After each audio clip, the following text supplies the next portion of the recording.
Okay, so I'm going to answer the question about performance outcomes. I'm going to go back and have them up on the screen. Okay. I'm going to use an example of personal note. I want to buy a Tesla. I'm not at the fact yet that I want one. I just want one. I think they're a fantastic car. But I'm going to use that as an example, a vehicle, purchasing a vehicle and production of Teslas. That's an easy way to do this. So actually a car production in general, won't use Tesla because Tesla is a little bit, people are willing and having patience for that. Not everybody's going to be willing and patient towards a Tesla. So let's talk about performance outcomes. If you have a mechanical engineer working within your organization, and their responsibility is to build a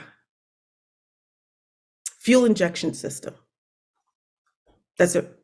Actually, you know what? We're gonna do a production line item, a person on the production line. They're required to put pieces together and monitor a computer system that is putting together fuel injection systems. So their job is to stand on the production line. The computer and the machines are putting everything together. It's great. It's moving. It's doing what it needs to do. And it's going to be units produced, the bottom line. So what I'm going to talk about. So if we're supposed to create 100 units of fuel injection systems, that's what's supposed to happen. And so what will happen for a performance outcome is if a performer, somebody on the production line, responsible for making sure that the computer system and the computer automated system produces 100 fuel injection systems. That's the output. That's what you expect to have happen. And so management has decided the employee, and we're going to call them Jane. Jane is supposed to, every single solitary hour, make sure that the system that she's standing in front of right now on the production line produces 100 fuel injection systems. That is the output. That's the outcome that they want to see. Jane is really doing well. She's getting her quota every hour on the hour, no problem. John also is supposed to produce 100 fuel injection systems on his production line. He, on the other hand, is only producing 80 of them. So the standard in the organization, when you're talking about performance outcomes, every person who's working as a person responsible for producing fuel injection systems should push out or create 100 fuel injection systems every single solitary hour. Jane is doing her 100. Joe is not. So you would then take a look, and that's your performance outcome. What you want is everybody's doing 100. Why is John not doing 100? So that would be one of the ways that you would look at your performance outcomes. Time. So how quickly should they be doing this particular thing? Now, if I say that the time is every hour, they're supposed to be producing 100. Jane's got hers. Well, Joe has a bit of Joe's taking a break every 10 minutes for 2 minutes.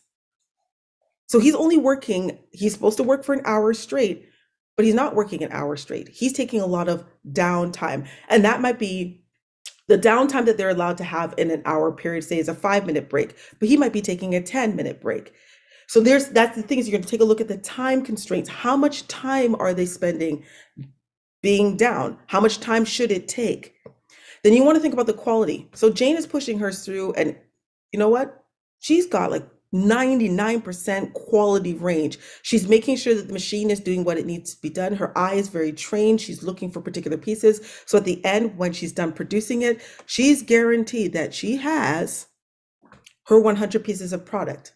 And she only has maybe 3 or 4 pieces of product that are supposed to be defective. And the average for the company said the standard is out of every 100 cogs, 3 should be defective. Or out of every 105, 5 should be defective. These are standards that are established within your organization, and your employees should be able to hit these standards. And if they're not hitting these standards, then you know something's wrong. So your performance outcomes is like, if somebody is doing their job effectively, this is what the result should be. A person working on the automated machine on the production line should turn out 100 cogs within 1 hour, and out of every 105, 100 of them should be without defect. We won't talk about financial because financial is a little bit different. So that's what you're doing with your performance outcomes, is that you need a clear definition. And this is going back to the degree. What does success look like? What does success look like for your outputs? What does success look like in a time management? How quickly should something be done? What is the quality of the product? Or what is that financial output? Financial would be a really good example for sales. So you have to create and close every 10 sales and create or sell $30 worth of product every single solitary hour. So you're only going to pick one for your rapid TNA.